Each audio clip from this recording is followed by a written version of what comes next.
You're literally going to have an Optimus robot, a upper middle class household, somebody who can afford a Tesla, 10 years ago, like $100,000 Tesla.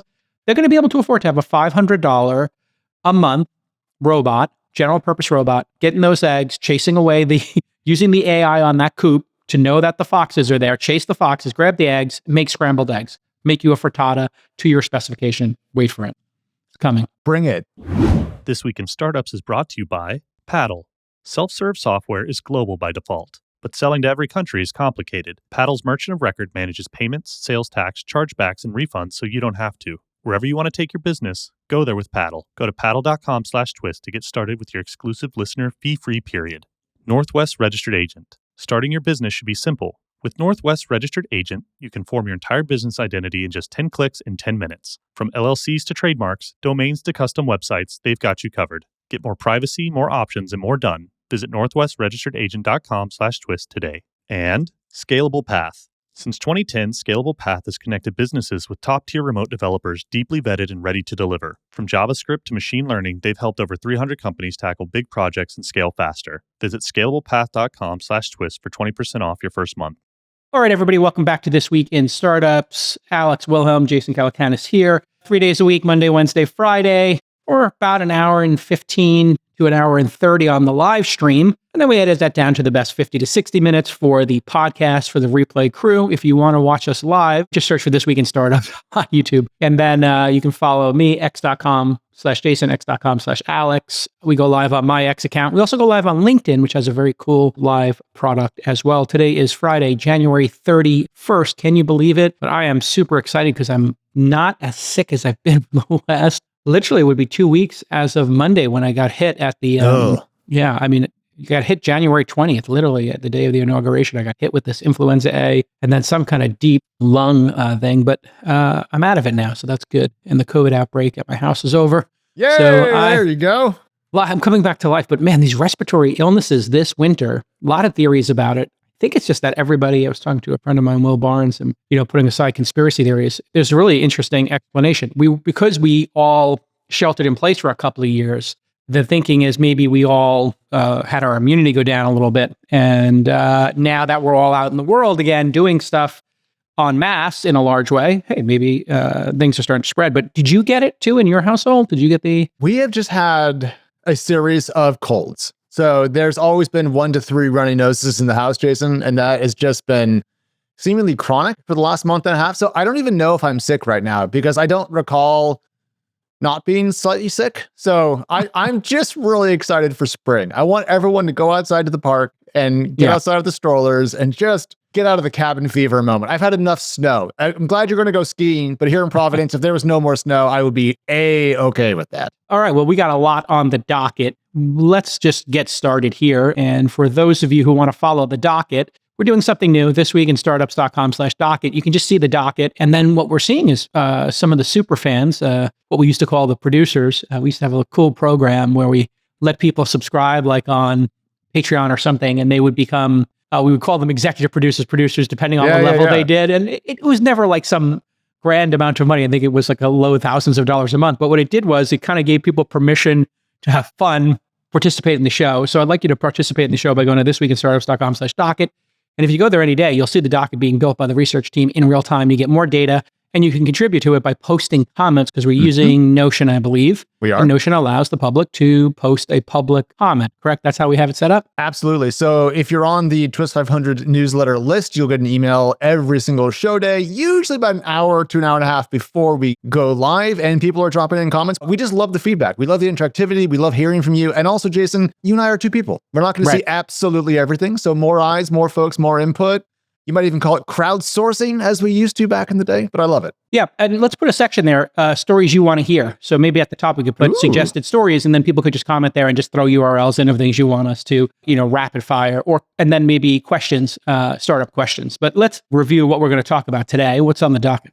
Quite a lot. First of all, ElevenLabs closed its enormous $180 million Series C. We have some financial information to go through there. It's a round that I'm very excited about. A lot of commentary about DeepSeek and the Singapore NVIDIA connection. And if a lot of NVIDIA chips are going through Singapore, we have data and a chart. Jason, also SoftBank might be dropping an enormous new sum of money into OpenAI. There's been breaking news all day about tariffs. And then, of course, we have an antitrust story because it wouldn't be Twist without talking about antitrust and what the Trump administration is doing with the HPE Juniper deal and why it's a little surprising. And there was that Y Combinator. Hey, here's a bunch of, they like to do their call for startups, request for startups that we do as well. And it was basically get rid of these jobs, replace these jobs. So the static team size trend is now becoming a trend of compressed team size or consolidating teams size. And so let's make sure we put a list of our trends that we're following on the docket as well, maybe, or a link to it. Sure. And you can all see the trends that we're kind of thinking about here as we try to build a mental model of where the world is going. And I know that we were talking about the Meta smart glasses, and I saw there was some data about that. Maybe we just start there.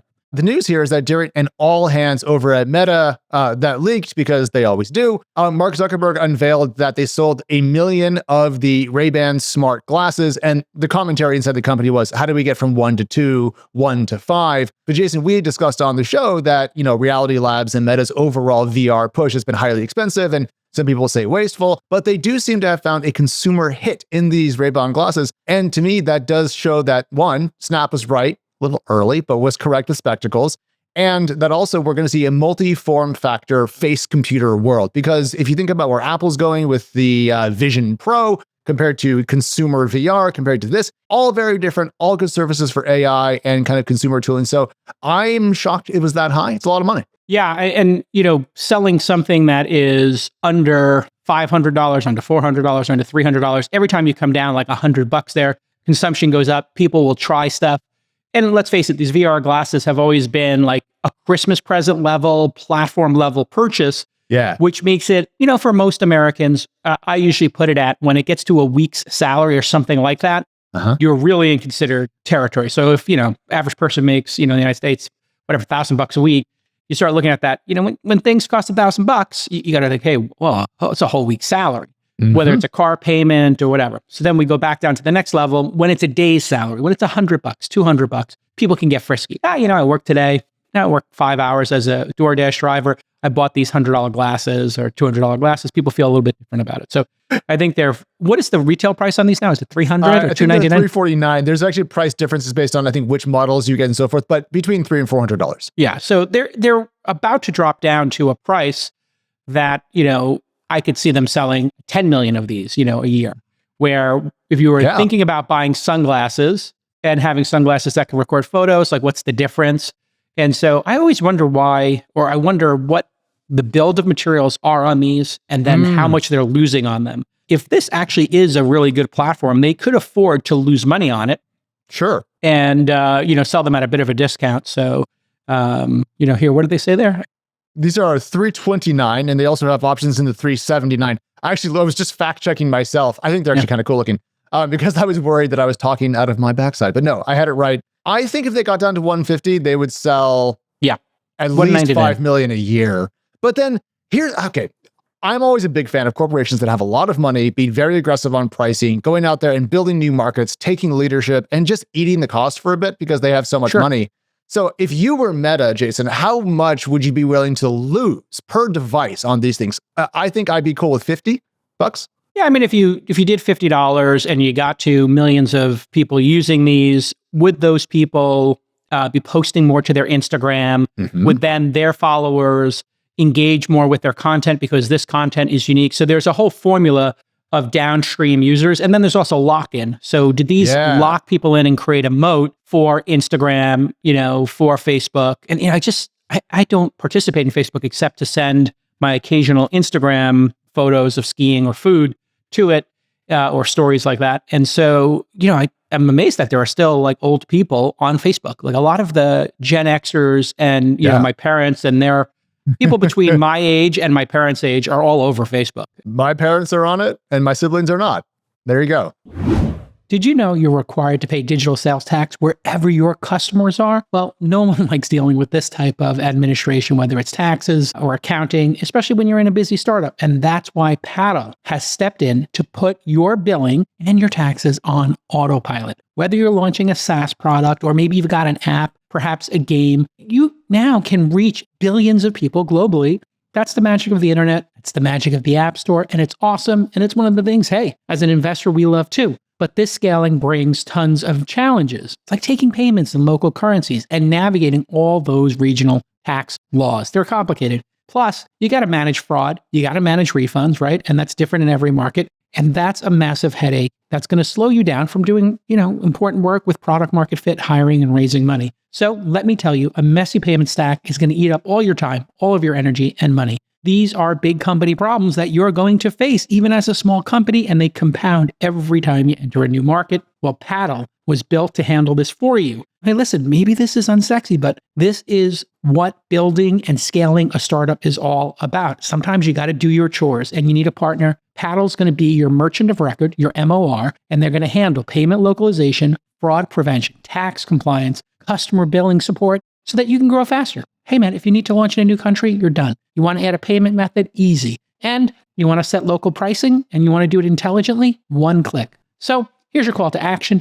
Wherever you want to take your business, go there with Paddle. Paddle.com/twist to get started with your exclusive fee-free period. That's paddle.com/twist to unlock your no-fee startup period. This other story is about ElevenLabs, I think is super interesting. The basic reason ElevenLabs exists is because of agents, correct? So voice AI, and in their case, I think it's mostly aimed at kind of the customer success and support function with some other bells and whistles, but it's not agentic in the way we think of agents like the OpenAI operator sense, Jason. Got it. Okay. So they're doing voice, which means either processing voice on the way in or processing it on the way out. So if you call customer support, an agent's going to talk to you, and that agent is going to be powered by ElevenLabs. Yes, they have some of their own models. They also have a way that you can, with words, tell the AI how you want it to sound. So you can kind of design your own AI voice. They have a consumer app that's pretty popular that lets people just use their voice AI technology to read stuff back to them. They've even built a new sound feature that lets you describe a sound effect you want, and it'll create that for you. So I think it's definitely been very focused on the AI voice application, but they're expanding more into just anything involving AI and sound, which is pretty exciting. But the news for everyone who might be a little bit behind is that a much reported Series C was put together. It is a $180 million round at a $3.3 billion valuation. And Jason, we've talked a lot about unicorns in the 2021 era context. I don't think that those companies that were raising at $1, $2, $3 billion back in peak ZERP had $90 million dollars in run rate. I mean, so this company to me is already almost old school IPO size a couple years into its life, showing, frankly, how much revenue there is to be generated by leading AI startups. I view this as a pretty bullish overall event, and the valuation, 37x, give or take. Bacon 1 year of growth, it's 20. So to me, I can kind of see this. I'm not that mad about it. Okay. So yeah, they had, according to reports, 25 million in 2023, and then it jumped up to 80 million. People estimating ARR was closer to 90 million. And you can get the reoccurring revenue just by taking the last month. If it's subscription, times it by 12, obviously. And so if they're at 90 million, 10 times that is 900, 40 times that is 3.6 billion. That's about where we're at here. So yeah, it's not a crazy multiple given that they tripled revenue year over year. And so when you're calculating revenue for startups, if you're tripling revenue year over year, that is considered hypergrowth. If you're growing 30%, anywhere from 15 to 30% in the public market, you're high growth. Yes. So if you put the Facebooks, the Apples, Ubers, Airbnbs, and they're growing 15 to 30% year over year on larger numbers, billions of dollars in revenue, that's considered high growth. But at the startup phase, you're looking for tripling revenue year over year, which is roughly, what high growth in the public markets would be 15 to 30%. So you're looking at, 10, 20 times that velocity in order to get these premium valuations. And I guess this is being made by people doing API calls. So this is a business very similar to AWS. It's a cloud service. You use it to make sounds and to make these agents and to do voice. So it's, destined to become part of the suite offered by people like AWS, Oracle, Google Cloud, and Microsoft Azure. That's who they're competing against. Yeah. Yeah, I think an underreported story, and I'm pointing that finger at myself, is AI companies teaming up with AWS, with Azure, with GCP, and using those as a sales funnel. A lot of noise was made this week about Microsoft quickly adding R1 to Azure, which people thought was kind of a flick of Sam Altman's earlobe, and maybe not. But I do think that the distribution, commercial distribution available via major cloud platforms is enormous. So I view it more as like a potential partnership with the hyperscalers, Jason, versus a competition. Like, I don't think Microsoft wants to get into the voice AI model game per se. There'll be open source models to do this. Yes. I don't believe ElevenLabs is an open source model. There'll be open source models that do this. The regular language models will do it. And then you'll just be picking based on price and fidelity. So, it's always good to pull up the pricing page to understand startups and what they're doing. So if you go to elevenlabs.io/pricing, we can take a look at what they're charging. And when you look at what people are charging and how they're charging, that's a really easy way for anybody analyzing a business to understand it. And they're selling credits from individual creators to enterprises. They have a plan for you. And for creators, if you want to make content, you can do this for $11 a month. You get a 100,000 credit limit, and you can make 100 minutes of ultra high quality text to speech per month. 100 minutes of conversational AI with up to 10 concurrent requests, etc. And you get these professional voice cloning to create the most realistic digital replica of your voice. So I'd love for our team for the next episode on Monday to just try this. ElevenLabs, please. Just sign up for this and let's try making a version of me doing an ad, and just take a couple episodes, put it in there, and let's see if we can make an ad and how hard it is for a content creator to do this. I love that. This is another example of like, my Lord, if we could actually make a better version of me reading the ads that was higher fidelity, that was crisper, and that could be made in real time, you start thinking about the possibilities. Now, everybody loves a host-read ad, great. But imagine if we IP or, use localization content and somebody like, I don't know, let's say LinkedIn wanted you to be able to talk to a local rep rather than, just going to a LinkedIn form, right, to get your job listing. Now imagine, the Australian audience and, 5,000 people in Australia hear the ad. And at the end of the ad, it says, hey, go to, talk to Susie at LinkedIn Australia. They're having this, right? And they just made a Google sheet, a database of, the 20 different regions that they're targeting, who the ambassador was for that region, for this SaaS product, or for, whatever, cloud service it is that we're promoting here on the podcast, that could be very powerful. And it would be in my voice. So I think that's what's coming. And that's going to be super interesting for folks. That is such a great positive take on voice cloning. And I think we often just hear the bad stories, like, parents, estranged son gets voice cloned and they get ripped out of $500,000 or whatever. But I like the optimistic take there. And I think it's going to be pretty cool for sales organizations, because imagine if you just take out that customization, that voice, maybe not your voice per se, Jason, but like, one of their best AEs. And then you could do so much that's automated on the sales side. My concern only becomes, though, that eventually, if we only have robots talking to robots, I wonder if they're going to be able to actually do deals. Because you have to have a human on one side of the AI doing the answering, I suppose. It does feel like we will be having a moment, and we'll come up with a theme for this. But, it's kind of like they came for my job. And so when did they come for your job? I want everybody to think about this, because we're all like really high on Waymo and Tesla self-driving, Zoox and self-driving to save lives. But there's also going to be millions of jobs that are going to go away because of that. It'll take 10 years or so. And then here, when did they come for the podcaster's job? And here we are, I'm literally talking about, hey, maybe we don't need me to do this. And if you look at the Notebook LM, it does that podcast feature to like learn. And it's a bit of a gimmick right now, but it will get to the point where you will have a podcast created custom for you every day that, knows what you're interested in. And some AI reporter will read you the news as Boba Fett or whatever your favorite character is. And I don't know if I think there'll be a counter to it, which will be people will want a more authentic, imperfect, acoustic, bespoke, artisanal. And you see that already. We have mass production of food. People can get, literally a dog food. I was talking to Mike Jones from Science Labs, and we have an investment with them in this Sour Boss candy there, and they did Liquid Death. And he was recalling going and talking to Walmart or Target or one of these big people, and they were talking about innovation. And the big innovation was putting cereal in dog food bags. That was the big innovation at Walmart. In other words, You seen the big dog food bags? Imagine buying one of those for your family with cornflakes in them to spike everybody's glucose and make them fat. I was about to say, I think the Maha team will have a really big view on bigger bags of corn cereal. Hey, founders, you want to build the next great billion-dollar business, right? Well, you're going to need two things, a killer idea and a properly set up company.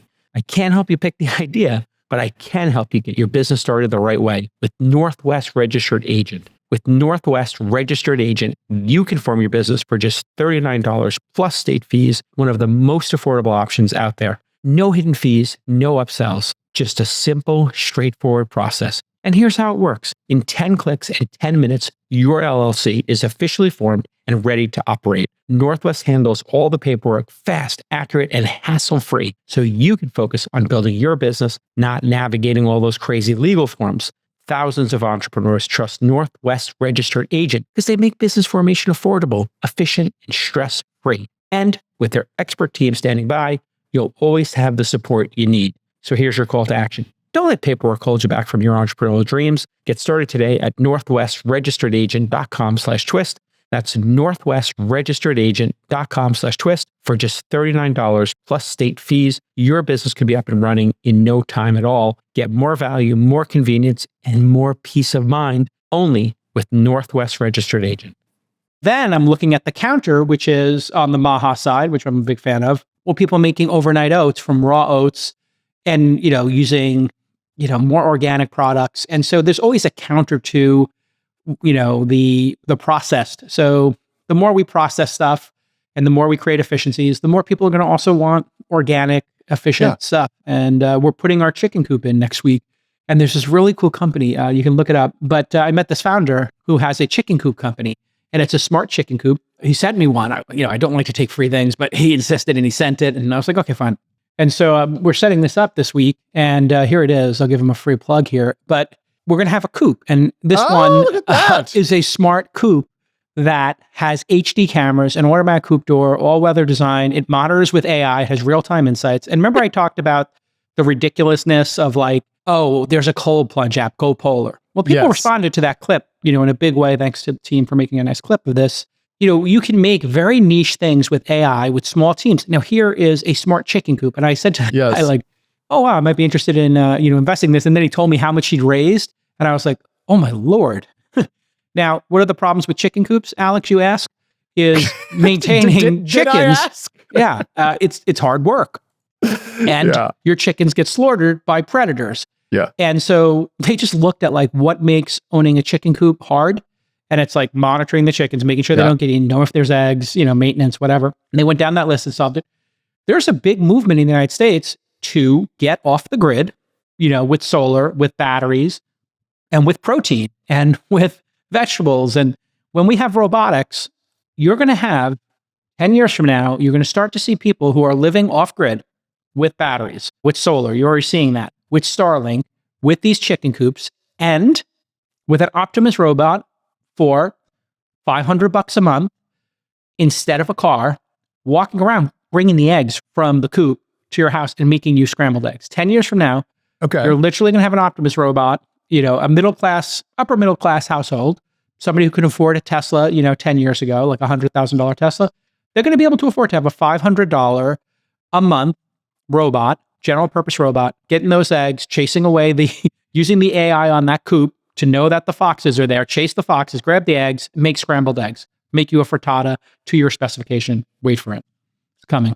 Bring it. That sounds awesome. I'll take it.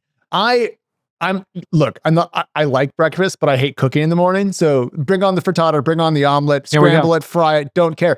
But I want to go back. So those coops are $2,500 at the top end, which is less than I expected, frankly. But you said how much money this guy raised. Can you tell us? Because I couldn't find a Crunchbase profile for this business. I don't want to say because I didn't know, but it was basically he had left the seed stage where we invest pre-seed with Founder University, put the first $25K check into a company before they're incorporated at $1 million valuation. Then we do a accelerator where we put money in at a $2 million valuation, like Y Combinator and other people. And then we will participate in $5 to $10 million valuation seed rounds, typically keep our pro rata, put a little bit more in to support the founder if the terms are reasonable and there's some growth. And then we leave it up to the seed community, seed dedicated funds, and for Series A funds. And so if you're interested in any of that, go to launch.co or go to founder.university. That's where we like to invest. So, sometimes we're not the right investor for people who are at that Series A phase because there's other folks who do that kind of investing. Well, I mean, shout out to the chicken coop guy. My sister in Sunnyvale, which I won't say any more details about that, but she has chickens in her backyard because she has a particularly large lot. And I thought she was going full on crunchy granola, like our hometown back in Oregon. And it turns out she was just ahead of the curve. So apparently I should ask what she's doing next, because apparently everyone will do it in 5 years. I previously lived in the Tony outpost. Since I don't live there anymore, I'll just say it, of Hillsborough, next to San Mateo, which is like one of the higher zip codes in that area, and in terms of the average home price. And many people had chickens. You couldn't have roosters though, because they would wake up your neighbor. So you could have up to like 6 chickens or 12 chickens per acre or something. There was some local ordinance, but one of our neighbors who lives in a multi-million-dollar house would have so many eggs. Yeah. And these are people who obviously are millionaires. They don't need to do this, but they wanted to have organic eggs. They would come by every month and just drop off eggs at our house. And they were the most amazing, organic, beautiful eggs, different Best colors. neighbors ever. That's a hack right there. Pretty great neighbors. Yeah. So I think this is where we're going to be moving. And actually, I hate to get all, Zuckerberg and go into my Joe Rogan era, but I also wanted to learn how to butcher them as well in case, there's some civil unrest or we have another COVID, God forbid, or some kind of pandemic. I would like to have a protein source off grid to be able to manage these kind of issues. And so my daughters are not happy about that. They said I can't kill the chickens. That's where I draw the line. Not because I have I have ethical thoughts about meat consumption. I'm a big meat eater, so just that's where I stand. But I recall a day, this is a little bit off topic, I'll keep it short, but my childhood best friend's dad had gone hunting and had shot I think it was an elk, if memory serves, and they slaughtered it at home. And I walked into their garage after they had done that. And, that was enough for me on the butchery side. I'm good. I think is the silence of the lambs, have the lambs start crying? Dude, it was brutally gross. And I'm a little squeamish by nature about bones and tendons and stuff. Yeah, I like my wings boneless. That's where I stand. So there you go. Okay. On the chicken coop front, though, I love the niche idea. Let's talk about what YC wants to fund, because sadly, chicken coops are not on there.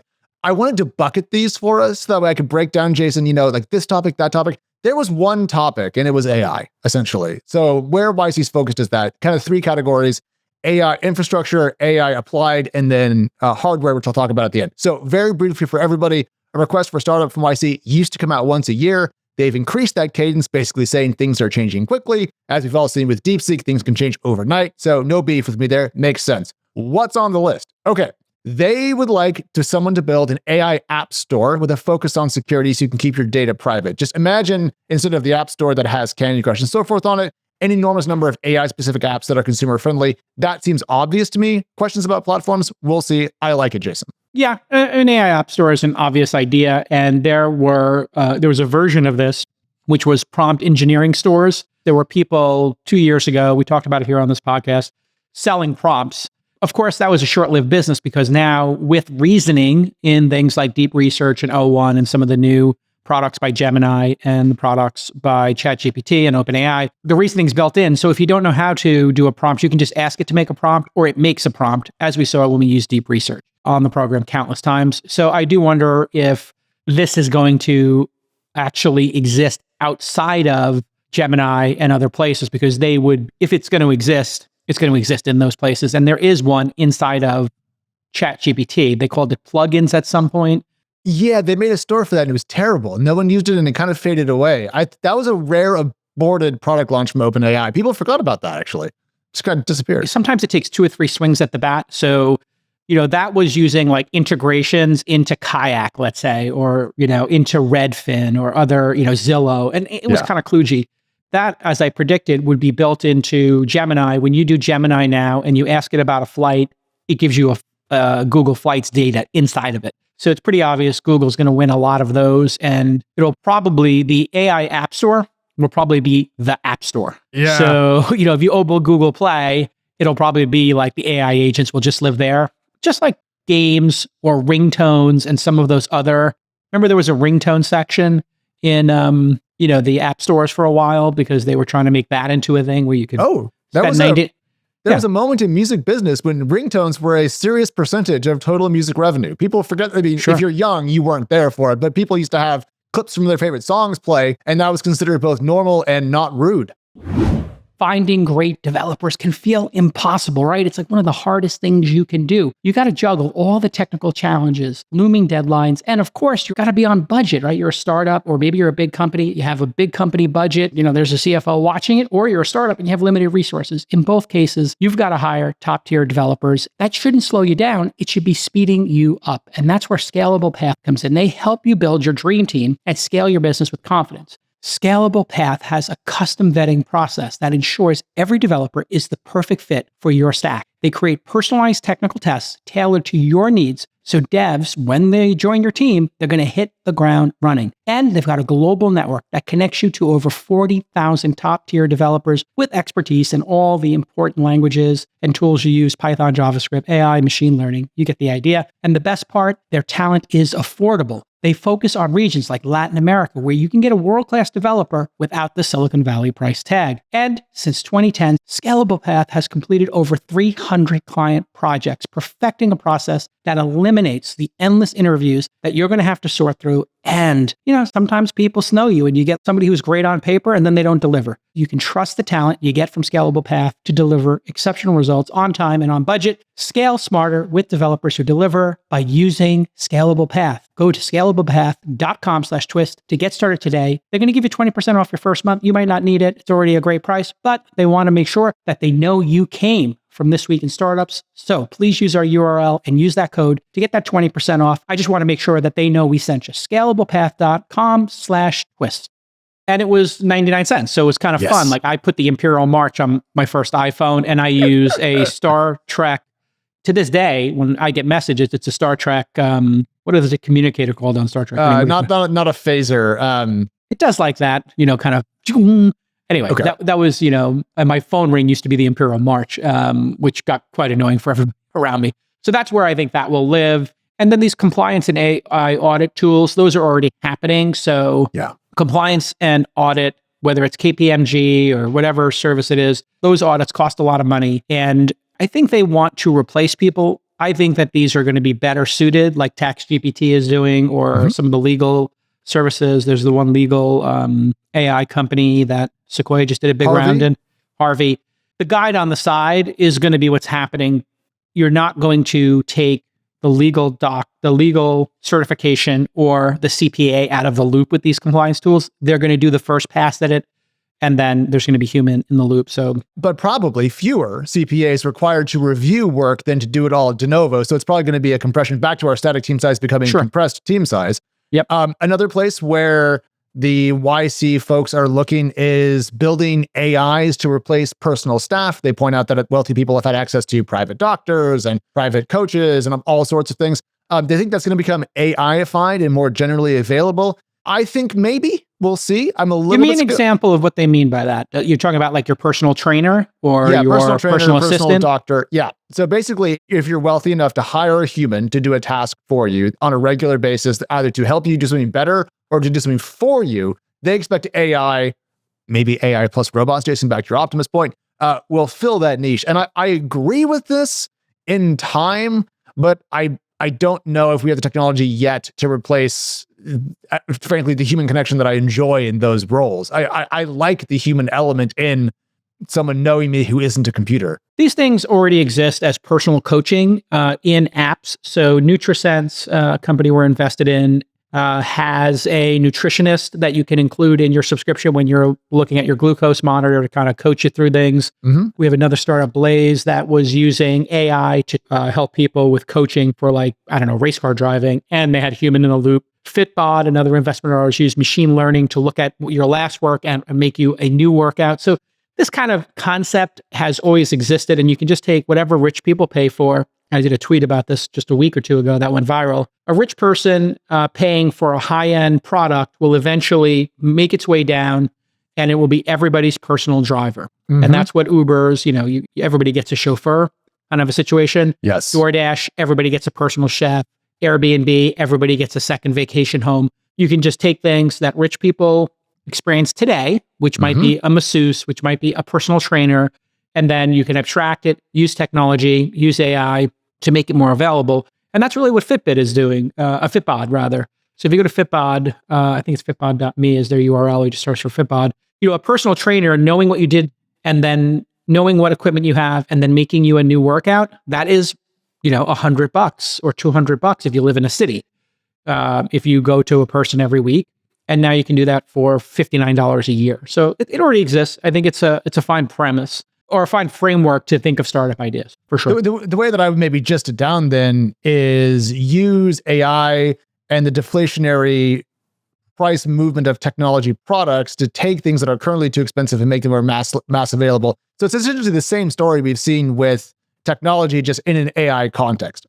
Okay. Yeah. I mean, again, that's cool, but we've also done it in a mobile context before, in a cloud context. So this is the next kind of platform iteration. A couple other quick things before we let everyone go.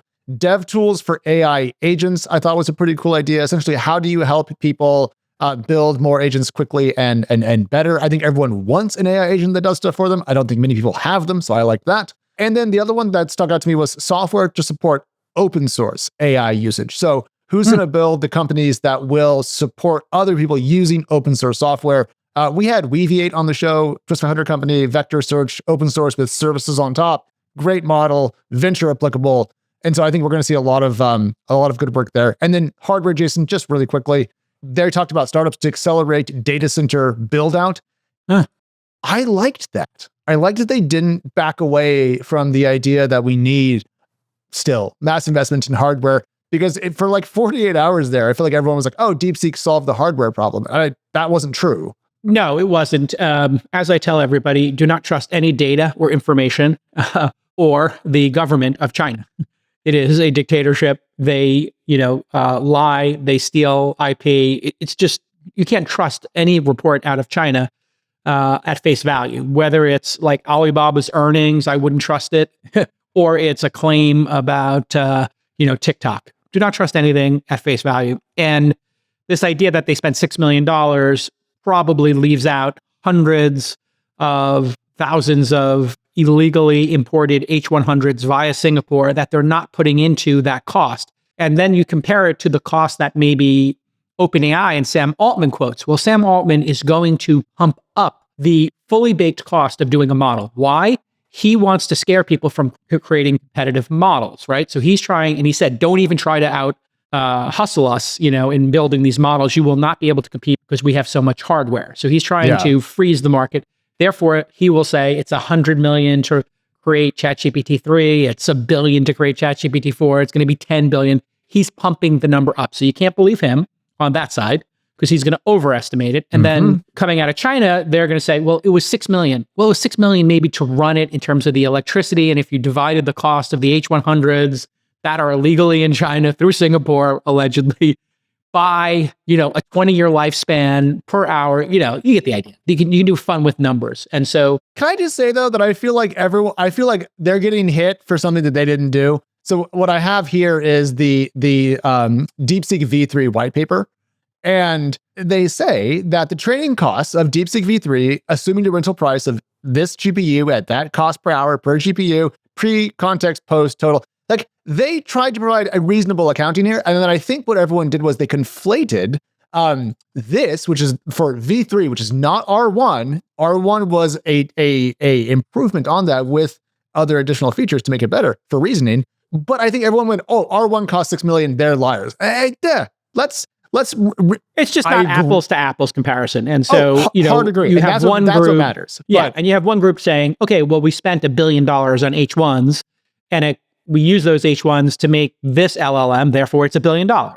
Yes. And, you can just have all kinds of fun with numbers depending on how you depreciate the asset or the utilization of the asset. And $1 an hour to rent something could be $1,000 an hour, depending on how you frame it, and the devil's in the details. Yeah. Can I show you a headline though, Jason, about the China point? Because I don't mean to argue against your point that China's GDP numbers are a little bit sketchy, but I love this from the Atlantic Council. China's economic performance, new numbers, same overstatement. So hard to agree with everything about not trusting biased sources. And when it comes to investors and people like Sam Altman, they are talking their book. And I always read it with that context, but a good reminder to everyone out there too. Well, and I think that's probably a good segue into this peak valuation. I had said, I thought we were hitting peak NVIDIA, sometime in the next couple of years. you would have this sort of peak NVIDIA moment in terms of competition is coming, people are going to make their own chips, and then software will become more efficient, as we saw with R1, using maybe more commoditized hardware, less generation of hardware, better software, better techniques, etc. Because constraint makes for great art. If you give somebody one sheet of paper and say, write a great song, they're going to be very thoughtful. If you give them a laptop with unlimited storage, the song may never arrive. And so sometimes you need, a little constraint, right? Like, or you're not going to get your paycheck unless you submit this song. As I always tell the story about Bob Dylan and Blood on the Track. So putting all that aside, I also thought we were hitting peak valuation for OpenAI. Yeah. Because there seems to be so much headwinds against them. However, Masayoshi-san, who loves to counter any kind of reasonable valuation, is reportedly looking at putting $25 billion into OpenAI at a $300 billion pre-money, yeah? I think it might be post. The $300 billion number is very fuzzy. This is all from the Wall Street Journal's reporting. But I mean, just keep in mind that they were worth $157 billion before, and that's what Jason said was maybe peak. So this is effectively a doubling. And that's such a Masa move to just be like, we'll double it, add a zero. And you love him for it. I don't know if I would want to put my own money into OpenAI at $300 billion, but I do want to make a comparison here because I think we lose a little bit track of comparative scale. So the other day, DeepSeek comes out, NVIDIA loses, 17% of its valuation in one day? $600 billion largest. $600 billion, exactly. Off the top of the market cap. Off the top of the market cap. So do you think that OpenAI is only worth half of what NVIDIA shed in one day? That's what Masa's betting. Yeah, I think you have to make two bets here. One is, what's the actual traction in business of OpenAI? Yes. Is it the consumer business of people buying ChatGPT for $20 a month?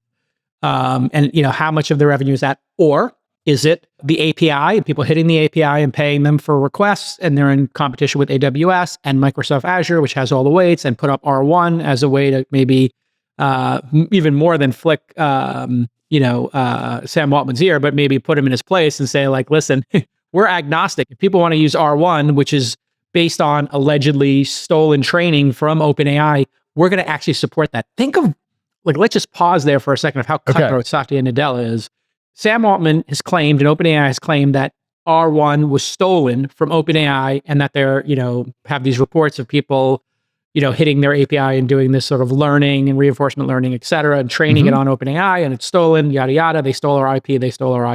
And then, what does Microsoft do the next day? Yes, they support it on Azure. And they're like, here, go ahead. And it's cheaper than anything OpenAI offers. Well, you know what Microsoft has become over the years? An oddly strong supporter of open source. And people forget this transition. People are often still stuck in that 90s mindset of Microsoft 1.0. But Microsoft's been messing with open source for a minute now. And they don't care if you want to run R1 or an OpenAI model on Azure, pretty much, as long as you're doing it on their compute. If you're doing it on their compute and you have their credit card. So, and then the third piece is, what would the valuation be? So you have the valuation based on it being a Google competitor, right? You ask questions, you get an answer. Will people pay $20 a month for that sustained over time? Or is there an advertising model that merges? Then there's the second piece, the API going up against Azure and Google Cloud and AWS and Oracle and everybody else.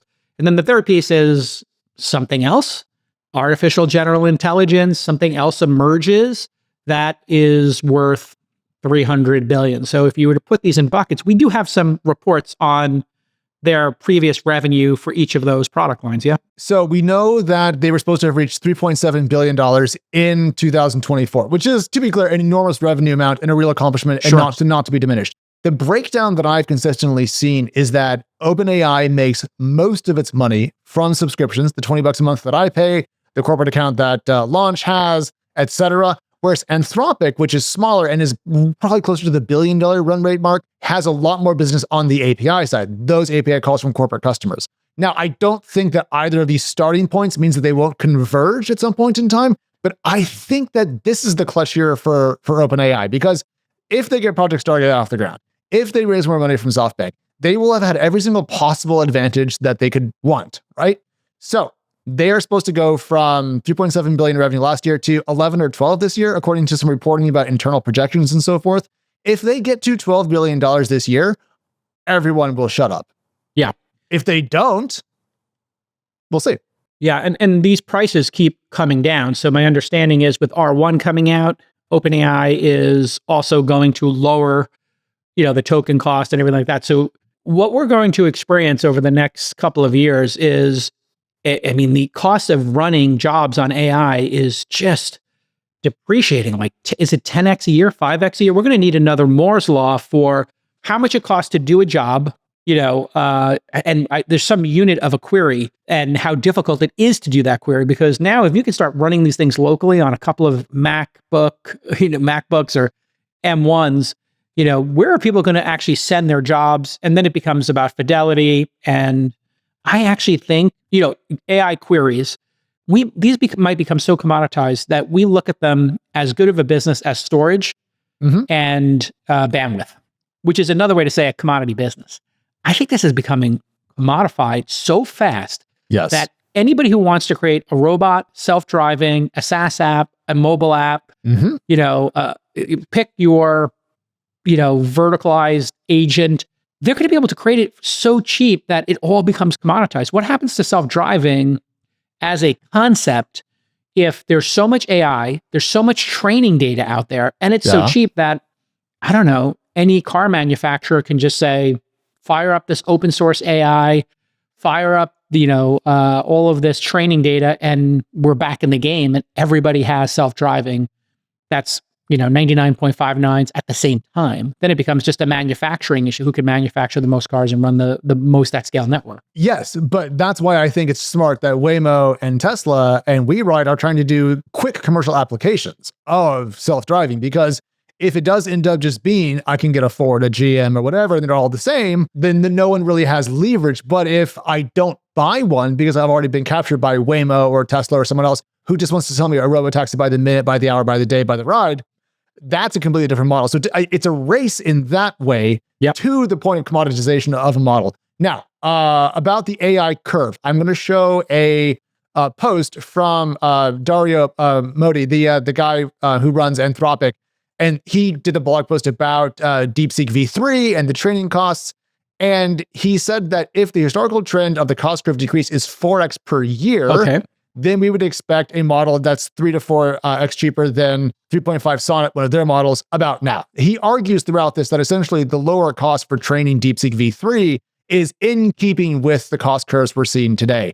The crazy thing is, if this persists for another 18 months at the current rate, it will change the world forever by bringing such high-level models to the market at such low costs. That's why I kind of get excited whenever OpenAI drops something and they're like, it's really expensive.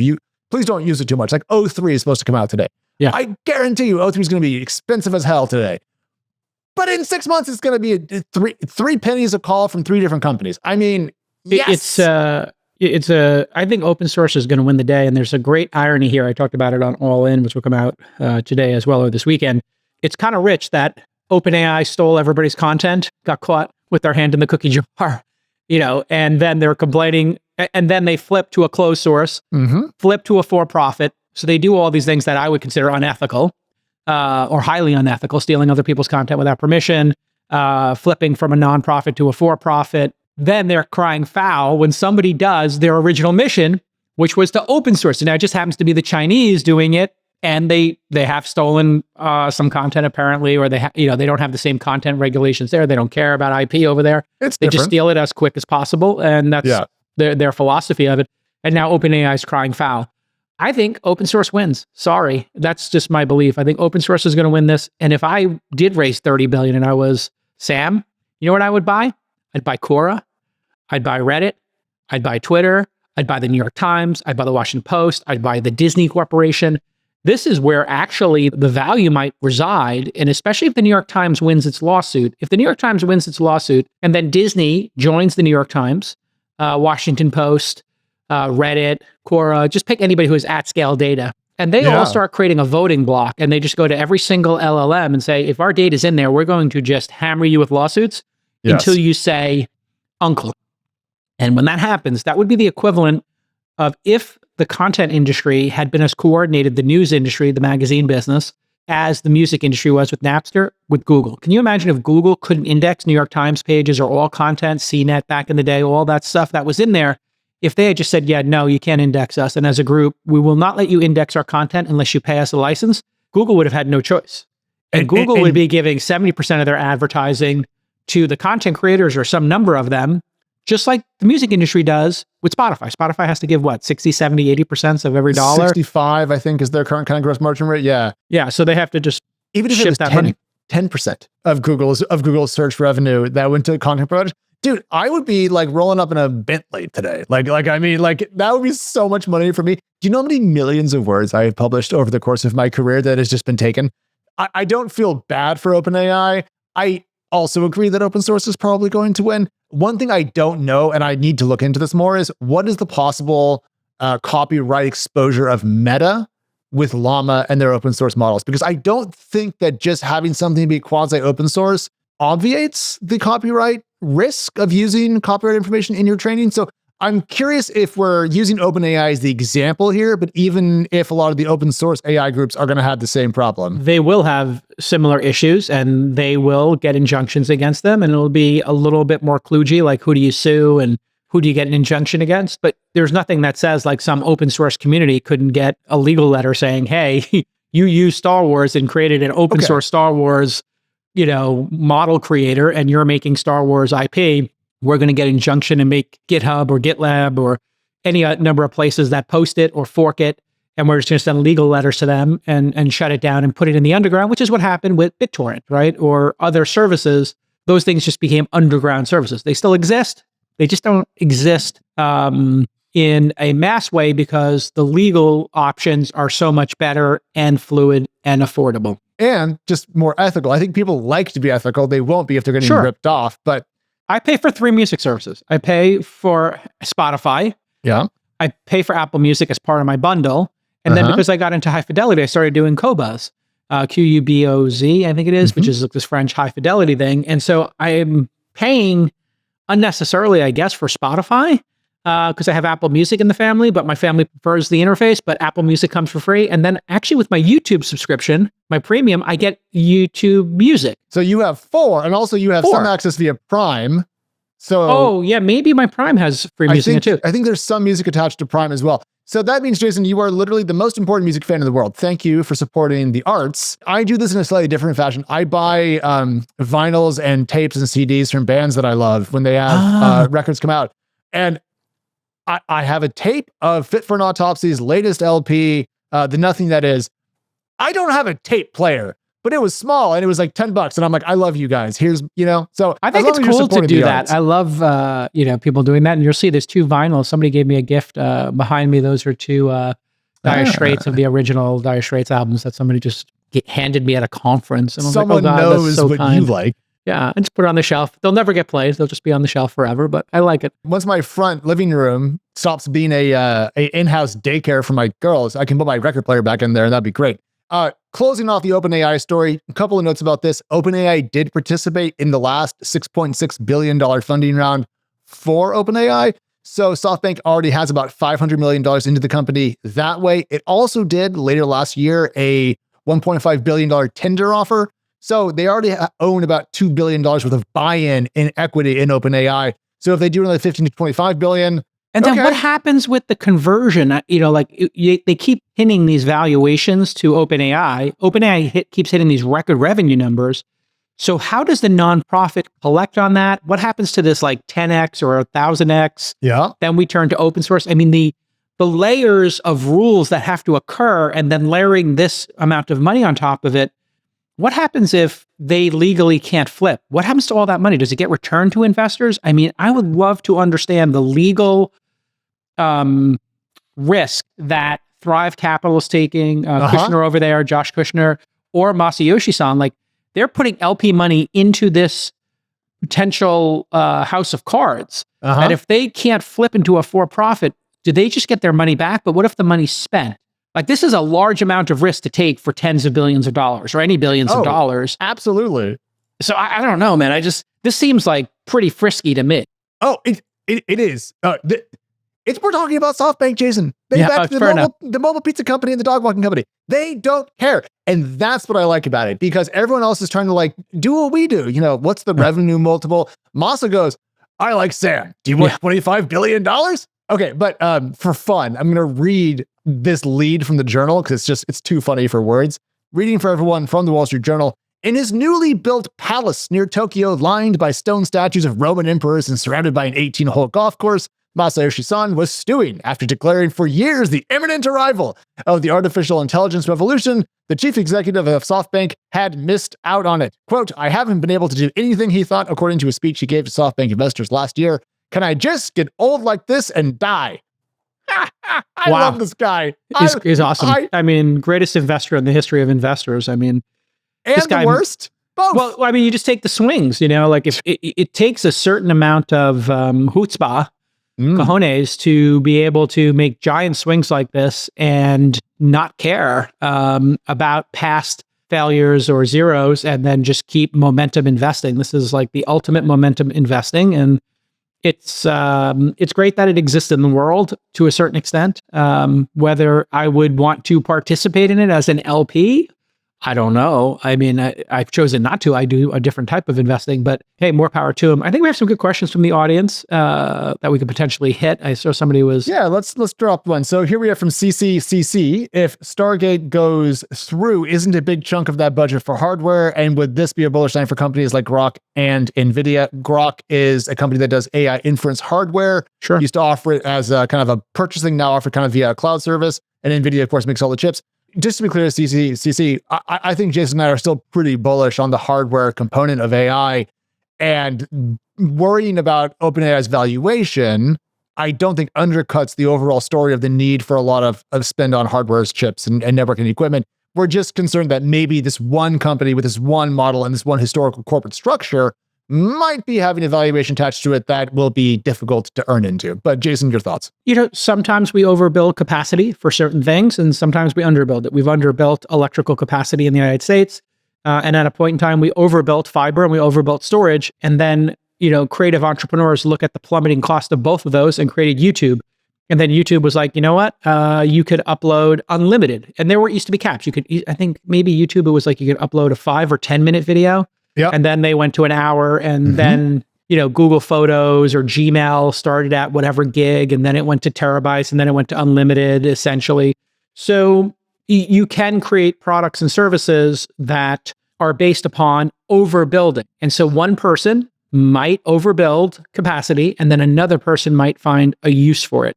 And we saw this happen in the big data revolution. It was too expensive to store storage logs. So I remember when we were doing email newsletters in the 90s, Brian Alvey had set up these QMail servers for us, and we had all the delivery stats. And I loved looking at the delivery stats, but he said, listen, we have to put another hard drive in. We got to put another, disk array in. And I was like, yeah, but what do we do? And there was like, oh, there's a piece of software to roll all this up and then give us the top level reports. So then we started saving the top level reports of opens and closes. And I was like, man, it would be really good to have this granularly to see which people open the email every day, which ones open it every other day. But we had to literally have discussions about how many of the logs we wanted to store. Yeah. And the same thing with page views on Engadget. And we basically at a certain point said, don't just delete the logs and keep the top level of reports. And we paid for some software to just keep PDFs on another hard drive because it was getting too expensive. Somewhere along that journey, cloud computing came out, and we didn't have to rack servers anymore. Then it became a discussion of, well, what's our storage bill? The same thing happened with this very podcast. We were spending $10,000 a month storing these like giant files. And then we realized, you know what?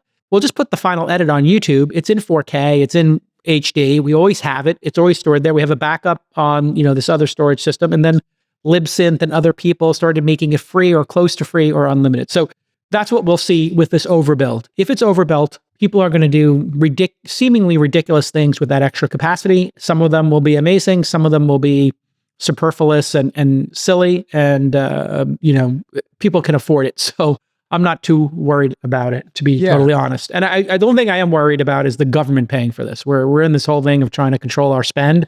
And I saw some headline go by that maybe Sam Altman and these guys were trying to get money from Trump to do the build out of these servers. Absolutely not. If there's people like Masayoshi Son out there, or, sovereign wealth funds or venture capitalists, they should be paying for the build out of this, not the American public. Hard no on that. Enough with the public paying for everything. I don't want to see Sam Altman or anybody else going with their hat out, asking Trump to give them $100 billion for us to win the AI race when it should be won by open source.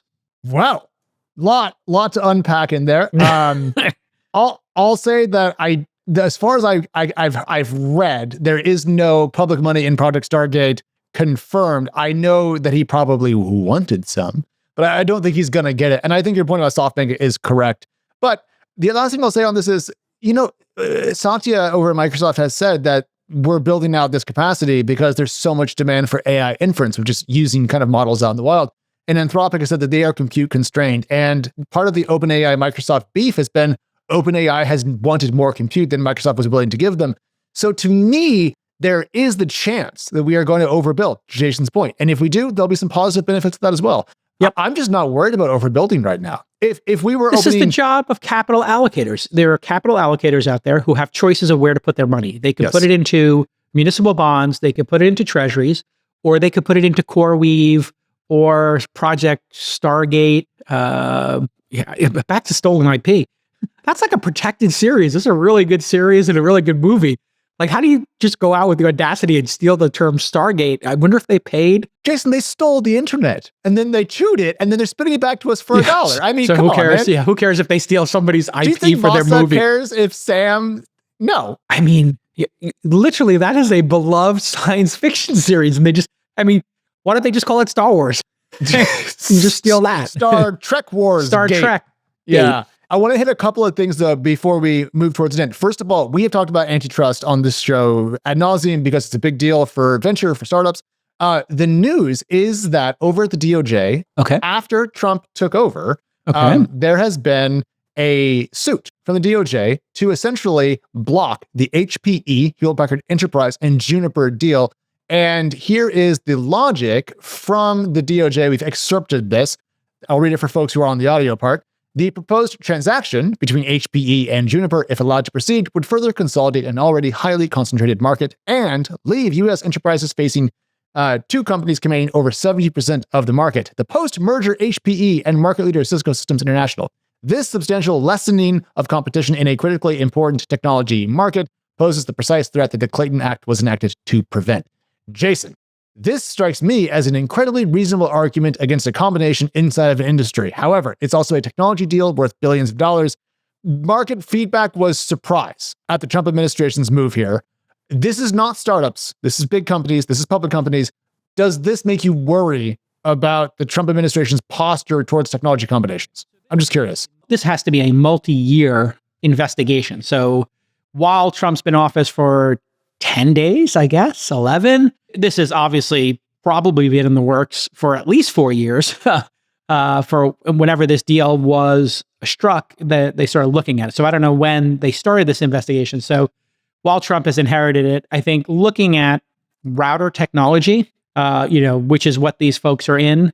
Dell has these, obviously Huawei, which is banned in the United States, and countless other people build these. These are commodities. Routers sending data and packets is a commodity business, and it is a race to the bottom. Yeah. You can go on, I talk about this Unify that I love. I'll give them a free plug here. This is like an upstart. Unify is this incredible IT company that I'm in love with. And if you go look at what they build, and you just go to the pricing section for these routers, and you just click on like the dream machine here. So if you go to like switching, and you just prick any of their switches, professional max, enterprise, these things are unbelievably cheap. And they're using the same ones in homes as they're using in enterprises. Mm-hmm. And then you go over to like camera security, click the next tab over camera security, then click the next tab over door access.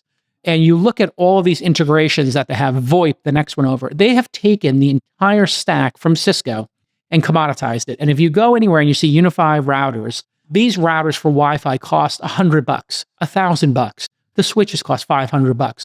The cost on these things is essentially free compared to when I started in the industry. Yes. The equivalent of these were, when you were putting them in, you would basically say, we're going to put, $4,000 for each PC on people's desk to set it up. And then we're going to spend $2,000 or $3,000 to set up the network for each person. Then we're going to spend $2,000 or $3,000 for, each person's share of the server capacity. Yes. And you would build servers. So you'd be looking at an enterprise. If you had 1,000 people in your company, let's say you were where I work, Sony Music, there's 1,000 people. Sure. You would say $10,000 per person every 4 years. will spend $10 million on IT to put in this infrastructure. Now, the same PC is $500. The same router per person is $100 or $200 per person. And then, it's all done with Wi-Fi. You can do cables, whatever. It's all been commoditized. So this is the kind of case that makes no sense. It's a commodity business. It doesn't matter if it consolidates down to 2 or 3 players because anybody can undercut it. And even when you look at the Unify stuff, and you go to UI.com, they're not sponsors or anything here, they're looking for things to do. They have EV charging they added, right? They're doing digital signage. They're looking for things. They added premium audio to their offering. So when you go to integrations, they've now added essentially a Sonos competitor inside their product. Now, why would you have that? Well, some number of people who use these networks want to have music in their offices or their cafes or whatever. So the long tail of these things, then you go on to Amazon and you look at Netgear, like the real cheap consumer stuff. Then under Netgear, there are commodity ones that look exactly like Netgear, probably made in the same factory, that have some, Bozo logo on it you've never heard of. So there is nothing to worry about here. This is just overreach. Consumers have won this already, and enterprises have won it. It's silly that we're even having this discussion in the rearview mirror because this was settled 10, 20 years ago. Yeah. So all of that was kind of what I was thinking. But here's the part that surprised me, and here's why I brought it up, because this is not just a Biden era DOJ hangover. Over in CRN, there was a quote that says from someone who is party to this overall transaction, "My first thought was this must be a holdover from the outgoing DOJ leadership, so I was shocked this assistant attorney general was appointed just recently by the new administration." So this is actually a potential data point that the Trump administration, even though you and I may disagree with them on this case, might have more antitrust teeth than people thought. And if that's the case, there will be some sad faces out there, but I don't think... It's $14 billion, right? Is that what this acquisition is going to be for Juniper? It's nothing. Like, what are we doing here? Oh, God, I'm not going to use the R word, but this is R word. Silly. This is silly, silly. Jason. We can say silly. It's silly. Shockingly enough, HPE and Juniper are both very mad about this. And just really quick, before we go, I want to show the chart. We mentioned it earlier about NVIDIA's revenue via Singapore, how other companies might be getting these chips. This is a chart, Jason, that shows... Okay. Well, I think you'll just understand this from the get-go. But if you track reported revenue from NVIDIA, who sells chips, to Singapore, a country that you are allowed to send chips to, their revenue from Singapore went from $1 billion in the second quarter of 2023 calendar to about $7.7 billion in the most recently reported quarter. Where do you think those chips are going, Jason, given that Singapore is such an enormous place? Yeah, I mean, the population of Singapore divided into this number would be really interesting to sort of see like how much, just have fun with numbers. I think Singapore is a tiny country in terms of population. It's 6 million people. So it's 1,000. It's $1,200 per citizen of Singapore into NVIDIA spend. That, if that was the US, that would be $400 billion. Anyway, it's pretty obvious what's happening here. NVIDIA knows what's happening. Our government knows what's happening. Singapore knows what's happening. These things are getting on a slow boat to China. That's what's happening, folks. And so these export controls, if we're going to be serious about them, Singapore and NVIDIA and the government are going to have to get on the same page here. The perception I have about all this is this race is reminding me of nuclear proliferation. Which is there are 9 countries that have nuclear weapons, and the only way to stop this is to control the hardware, the metal, the materials. Yeah, it's going to be pretty hard to do, obviously, but we did it with nuclear proliferation.